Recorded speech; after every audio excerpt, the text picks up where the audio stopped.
വളരെയേറെ നല്ലൊരു വിഷയത്തിൻ്റെ ഒരു അന്തരീക്ഷത്തിലാണ് നമ്മൾ ഇരിക്കുന്നത്. കുറച്ചു നേരം ഇരിക്കാൻ തുടങ്ങിയിട്ട് എനിക്കൊരു അഭ്യർത്ഥനയുണ്ട്. 1 മിനിറ്റ് നേരത്തേക്ക് പ്രണയമുള്ളവർ ഒന്ന് എഴുന്നേറ്റ് നിൽക്കാമോ?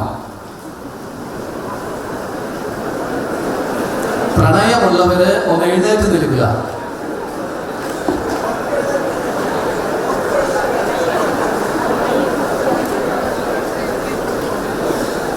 ചിലര് എഴുന്നേക്കുന്നില്ലല്ലോ, പ്രണയമില്ല.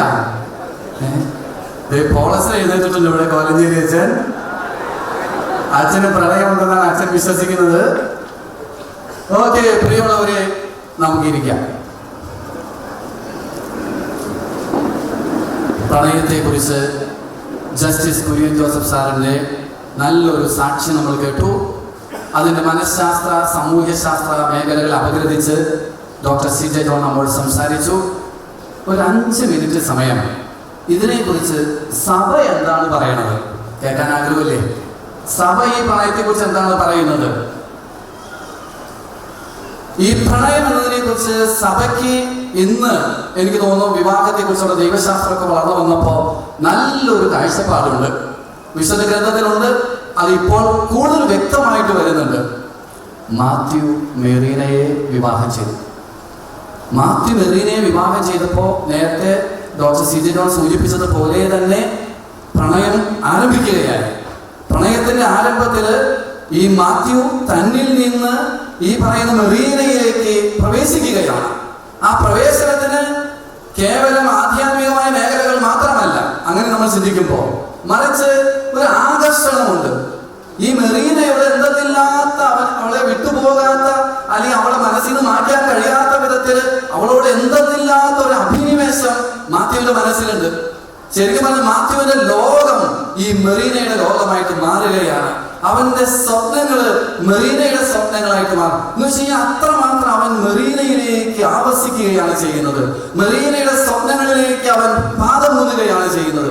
അത്രയ്ക്ക് വേറെ ആരെ കാണുന്നതിനേക്കാളും 10-25 വർഷക്കാലം വളർത്തിക്കൊണ്ടുവന്ന അമ്മയെ കാണുന്നതിനേക്കാളും ഈ മെറീനയെ കാണുമ്പോൾ എന്തോ ഒരു പ്രത്യേകമായ അടുപ്പം.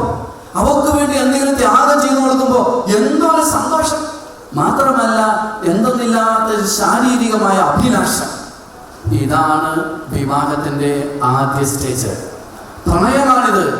ഈ പ്രണയം ഉണ്ടാകണമെന്ന് തന്നെയാണ് സഭ പറയുന്നത്. വിശുദ്ധ ഗ്രന്ഥത്തിൽ നമ്മൾ വായിക്കുന്നു, പുരുഷൻ സ്ത്രീയെ കണ്ടപ്പോ അസ്ഥിയുടെ അസ്ഥിയും മാംസത്തിന്റെ മാംസവും എന്ന് പറഞ്ഞു. അത് പറഞ്ഞത് എപ്രകാരമായിരിക്കും?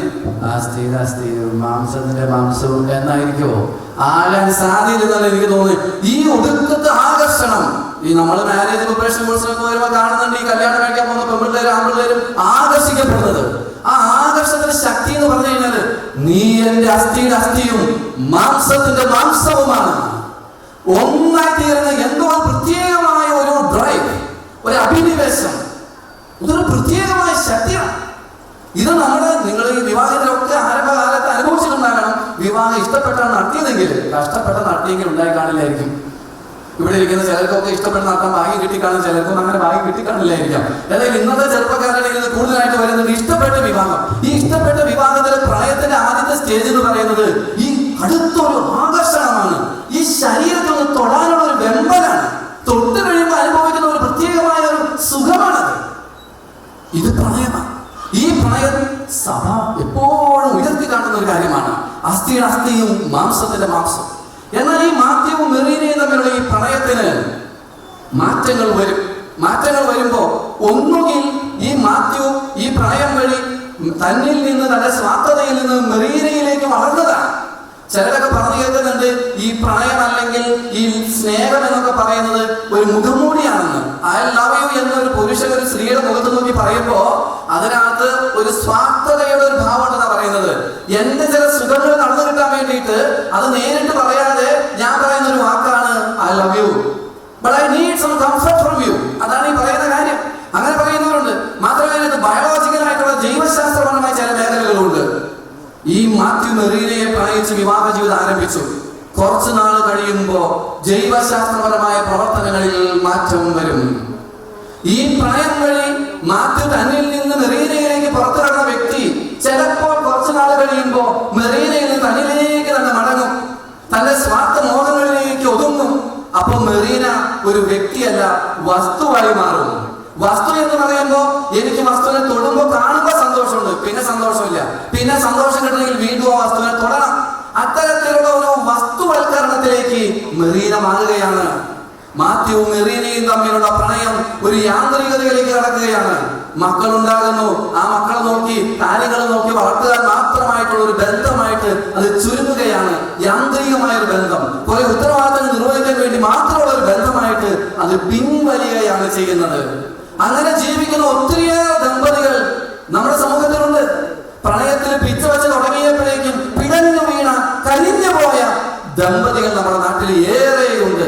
കാരണം പ്രണയിച്ച് തന്നിൽ നിന്ന് തന്റെ സ്വാർത്ഥതയുടെ തോട് പൊട്ടിച്ച് പുറത്ത് കടന്നിട്ട് വീണ്ടും കുറച്ചു നാളുകളിൽ ആ സ്വാർത്ഥതയിലേക്ക് മടങ്ങി വന്ന ദമ്പതികൾ. പ്രിയമുള്ളവരെ, എന്നാൽ യഥാർത്ഥ പ്രണയം സഭ പഠിപ്പിക്കുന്നതനുസരിച്ച് മറ്റൊരു തലത്തിലേക്ക് ഉയരുമെന്നാണ് പറയുന്നത്.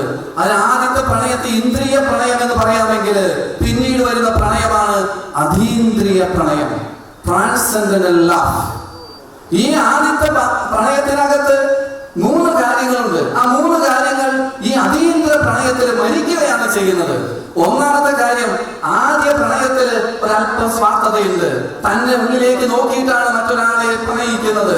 തനിക്ക് കിട്ടുന്ന സുഖം, അതിന് വലിയൊരു റോളുണ്ട് ഈ ബന്ധത്തിന്റെ വളർച്ചയിൽ.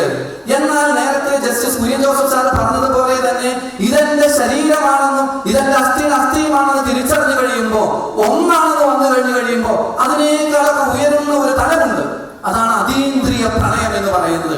ആ ഒന്നാണെന്നൊരു ബോധ്യം അത് കൂടുതൽ ശക്തിപ്പെട്ടു വരികയാണ്. കാനായിലെ വിവാഹ വിരുന്നിൽ തീർന്നുപോയ വീഞ്ഞിനേക്കാൾ ലഹരി കൂടി വീഞ്ഞ് വന്നതുപോലെ തന്നെ കൂടിയ ടൈപ്പ് പ്രണയമാണ് പിന്നീട് വരുന്നത്, അതീന്ദ്രിയ പ്രണയം. അപ്പോൾ ആ പ്രണയത്തിനകത്ത് കേവലം വൈകാരികമായ സുഖങ്ങളിൽ മാത്രം ഒതുങ്ങി നിൽക്കാതെ ജീവിത പങ്കാളിയിലേക്ക് കൂടുതലായിട്ട് വളരുകയാണ് ചെയ്യുന്നത്. ഒന്നാമത്തെ തലം സ്വാർത്ഥത മരിക്കുന്നു. രണ്ടാമത്തേതാണ്, ഈ പ്രായത്തിനകത്ത് ആദ്യത്തെ സ്റ്റേജില് ഈ മെറീന മാത്യുവിൽ ഒതുങ്ങിപ്പോയി. മാതാപിതാക്കളെ പോലും ഉപേക്ഷിച്ചു, മറ്റുള്ളവരെല്ലാം വിട്ടു. ഈ മെറീനയും ഞാനും മാത്രം. എന്നാൽ ഈ അതീന്ദ്രിയ പ്രണയത്തിലേക്ക് വരുമ്പോൾ അവരുടെ സ്നേഹം മറ്റുള്ളവരിലേക്ക് വഴി തുറക്കുന്നു. സ്നേഹത്തിന് സാർവത്രിക സ്വഭാവം കൈവരുന്നു. പ്രണയം അനുഭവിക്കുന്നവര് മറ്റുള്ളവരിലേക്ക് ഈ സ്നേഹം ഒഴുക്കുന്നു. അത് ഒഴുകുന്നു എന്ന് കരുതിയിട്ട് ഇവരുടെ പ്രണയം ഒതുങ്ങി പോകുന്നില്ല, ഇല്ലാതാകുന്നില്ല. മറിച്ച് പ്രണയം കൂടുതൽ ശക്തിപ്പെട്ടു വരുന്നു. അതാണ് അതീന്ദ്രിയ പ്രണയം. മൂന്നാമത്തത്, അതീന്ദ്രിയ പ്രണയത്തിനകത്ത് ആദ്യത്തെ സ്റ്റേജിൽ ഉണ്ടായിരുന്ന അസ്ഥിരത ഇല്ലാതെയാകും. ആദ്യത്തെ പ്രണയത്തിനകത്ത് ഇത് എന്നുവരെ ഉണ്ടാകും എന്നുള്ളൊരു ആശങ്കയുണ്ട്. എന്നാൽ അതീന്ദ്രിയ പ്രണയത്തിലേക്ക് വരുമ്പോൾ അവിടെ കൂടുതൽ പ്രതീക്ഷയുണ്ട്. ഞങ്ങൾ ഒന്നായി തന്നെ എന്നും ജീവിക്കും. അതാണ് അതീന്ദ്രിയ പ്രണയത്തിന്റെ മൂന്നാമത്തെ പ്രത്യേകത. നാലാമത്തെ പ്രത്യേകത, അതീന്ദ്രിയ പ്രണയം നമ്മുടെ ആത്മാവിനെ തൊട്ടുണർത്തും. പ്രണയത്തിന്റെ കൂടാരമായ ദൈവത്തിലേക്ക് അത് നമ്മെ നയിക്കും. അതാണ് നാലാമത്തെ തലം. ഇങ്ങനെ ഈ പ്രണയത്തിൽ നിന്ന് അതീന്ദ്രിയ പ്രണയത്തിലേക്ക് ഒരു വളർച്ചയുണ്ട്. സഭയുടെ പഠനങ്ങൾ എടുത്ത് നോക്കിയാൽ ഇത് വളരെ വ്യക്തമാണ്. ഞാൻ എഴുതിയിരിക്കുന്ന ലേഖനത്തിനകത്ത് പഠനങ്ങളൊക്കെ വളരെ ഭംഗിയായിട്ട് കൊടുത്തിട്ടുണ്ട്. അത് വായിച്ചു നോക്കിയാൽ കൃത്യമായിട്ട് അറിയാൻ പറ്റും. രണ്ടാം വത്തിക്കാൻ കൗൺസിലോട് കൂടി വിവാഹത്തെക്കുറിച്ചുള്ള കാഴ്ചപ്പാടിൽ വലിയൊരു മാറ്റം വന്നിട്ടുണ്ട്. ഈ രണ്ടാം വത്തിക്കാൻ കൗൺസിലിന് മുമ്പ് വിവാഹത്തെ ഒരു കരാറായിട്ടാണ് സഭയിൽ വിശേഷിപ്പിച്ചിരുന്നത്. എന്നാൽ രണ്ടാം വത്തിക്കാൻ കൗൺസിലിന് ശേഷം വിവാഹത്തെ ഒരു ഉടമ്പടിയായിട്ടാണ് വിശേഷിപ്പിക്കുന്നത്. ഉടമ്പടി അത് കൂടുതൽ വൈയക്തികവും മാത്രമല്ല കൂടുതൽ ആഴമുള്ളതുമായ ഒരു ബന്ധമാണ്. അതുപോലെ തന്നെ 4 കാര്യങ്ങൾ അതിനകത്ത് ഞാൻ കൊടുത്തിട്ടുണ്ട്. ഇപ്പൊ സമയക്കുറവായതുകൊണ്ട് സൂചിപ്പിക്കുന്നില്ല. പക്ഷെ ഞാൻ പറഞ്ഞു വരുന്നത്, ഈ പ്രണയം അതീന്ദ്ര പ്രണയത്തിലേക്ക് നയിക്കപ്പെടുകയാണ്. അതിൽ നമ്മൾ മനസ്സിലാക്കുന്ന ഒരു കാര്യം, പ്രണയം ആരംഭകാലത്ത് മാത്രമുള്ളതെന്ന് സഭ വിശ്വസിക്കുന്നില്ല. സഭയുടെ കാഴ്ചപ്പാടിൽ വിവാഹിതരാകുന്ന വ്യക്തികള് പ്രണയം ഇന്ദ്രിയാധിഷ്ഠിതമായ പ്രണയത്തോട് തുടങ്ങി അത് അതീന്ദ്രിയമായ തലത്തിലേക്ക് വളരുകയാണ്. അവരൊന്നാകുന്ന അവസ്ഥ ശക്തിപ്പെട്ടു വരികയാണ് ചെയ്യുന്നത്. അതിനെയാണ് കൂദാശ എന്ന് പറയുന്നത്. ഈ ആദ്യത്തെ പ്രണയം ഉണ്ടാവുകയും പിന്നെ പ്രണയം അതീന്ദ്രിയ തലത്തിലേക്ക് വളരാതിരിക്കുകയും യാന്ത്രികമായ ബന്ധമായി മാറുകയും ചെയ്താൽ അതിനെ കൂദാശ എന്ന് എത്രമാത്രം വിളിക്കാൻ പറ്റുമെന്ന് നമ്മൾ സംശയിക്കണം. ഒരു ശുഷ്കമായ കൂദാശയായിട്ട് നമുക്കതിനെ പരിഗണിക്കാനായിട്ട് സാധിക്കുകയുള്ളൂ. നിങ്ങൾ മനസ്സിലാക്കണം, ഈ പ്രണയത്തിൽ നിന്ന് അതീന്ദ്രിയമായ തലത്തിലേക്കുള്ള ഒരു വളർച്ച സഭ കൂദാശ തലത്തിൽ എപ്പോഴും എംഫസൈസ് ചെയ്യുന്ന പറയുന്ന ഒരു കാര്യമാണ്. ഈ ഷിഫ്റ്റാണ് ശരിക്കും പറഞ്ഞാൽ നമ്മുടെ എല്ലാവരുടെയും ഉത്തരവാദിത്വം എന്ന് പറയുന്നത്. നമ്മുടെ വിവാഹത്തിനകത്ത് ഈ പ്രണയത്തിൽ നിന്ന് അതീന്ദ്രിയ പ്രണയത്തിലേക്കുള്ള ഒരു വളർച്ച ഉറപ്പുവരുത്തുക, അതാണ് ശരിക്കും കൂദാശ. നിങ്ങൾ ആലോചിച്ച്, ഈ സഭ വളരെ കൃത്യമായിട്ട് പഠിപ്പിക്കുന്നു, പ്രണയമില്ലാതെ ഒരു കുഞ്ഞിന് ജന്മം നൽകാൻ വേണ്ടി ഒരു ലൈംഗിക ബന്ധത്തിൽ ഏർപ്പെട്ടാൽ അത് അധാർമികമാണെന്നാണ് സഭ പഠിപ്പിക്കുന്നത്. ഒരു കുഞ്ഞുണ്ടാകാൻ വേണ്ടിയിട്ട് പ്രണയമില്ലാതെ നമ്മൾ ഭാര്യ ഭർത്താക്കന്മാര് ഒരു ഇത്രമാത്രം ഇന്റിമേറ്റ് ആയിട്ടുള്ള റിലേഷൻഷിപ്പിൽ ഏർപ്പെട്ടാൽ അത് ശരിയല്ലെന്ന് തന്നെയാണ് സഭ പഠിപ്പിക്കുന്നത്. സ്നേഹത്തോടുകൂടി പ്രണയത്തോടുകൂടി വേണം അത് ചെയ്യാനായിട്ട്. അപ്പൊ അത്രമാത്രം പ്രാധാന്യം ഈ വിവാഹത്തിന് പ്രണയത്തിന് സഭ കൊടുക്കുന്നുണ്ട്.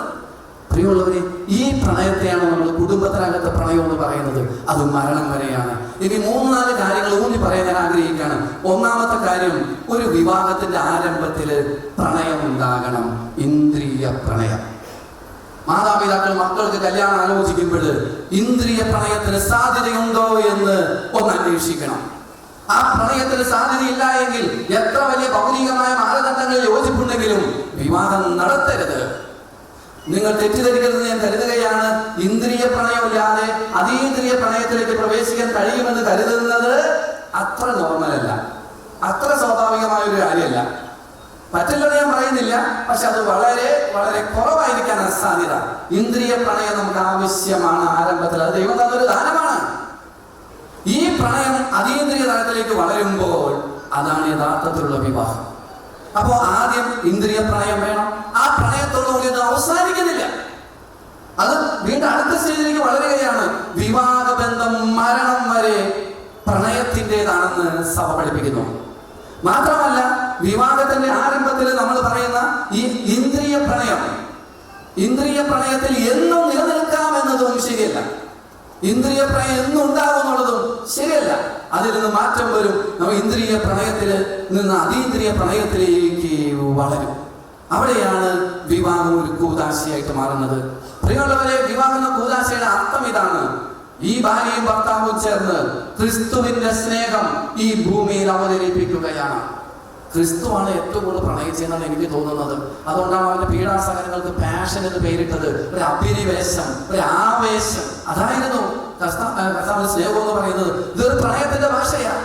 ആ പ്രണയം ഈ ഭൂമിയിൽ അവതരിപ്പിക്കാൻ വിളിക്കപ്പെട്ട ഭാര്യ ഭർത്താക്കന്മാർക്ക് സാധിക്കുന്നത് അവരുടെ പ്രണയം വഴിയാണ്, ഈ അതീന്ദ്രിയ തലത്തിലേക്കുള്ള പ്രണയം വഴി. അപ്പൊ കൂദാശയുടെ അന്തസത്ത കാതൽ എന്ന് പറയുന്നത് പ്രണയമാണ്. വിവാഹത്തിൽ സ്നേഹം എന്ന് പറയുന്നതിന്റെ മുഖം പ്രണയമാണ്. അതുകൊണ്ട് പ്രിയമുള്ളവരെ, എത്ര പ്രായത്തിയാലും നീ എന്റെ അസ്ഥിയുടെ അസ്ഥിയും മാംസത്തിന്റെ മാംസവും എന്ന് പ്രണയത്തോടുകൂടി പറയാൻ കഴിയുന്ന ഒരവസ്ഥ, അവിടെയാണ് വിവാഹം ഒരു കൂദാശയായിട്ട് തീരുന്നത്. അതുകൊണ്ട് നമുക്ക് എല്ലാവർക്കും ഒരുമിച്ച് ചേർന്ന് ഇവിടെ വന്നിരിക്കുന്ന കുടുംബങ്ങളെ മാത്രമല്ല, നമ്മുടെ ചുറ്റുമുള്ള ധാരാളം കുടുംബങ്ങളെ ഒരു പ്രണയത്തിന്റെ ഗീതമാക്കി മാറ്റാം. ഈ പ്രണയം വഴി ക്രിസ്തുവിന്റെ പ്രണയം ഈ ഭൂമിയിൽ അവതരിപ്പിക്കപ്പെടട്ടെ. ഈ പ്രണയം വഴി മക്കളിൽ ആരോഗ്യകരമായ പ്രണയബോധം ഉണ്ടാകട്ടെ. അതുവഴി നമ്മുടെ സമൂഹത്തിൽ ഭദ്രത ഉണ്ടാകട്ടെ എന്ന് ആശംസിച്ചുകൊണ്ട് ഞാൻ നിർത്തുന്നു.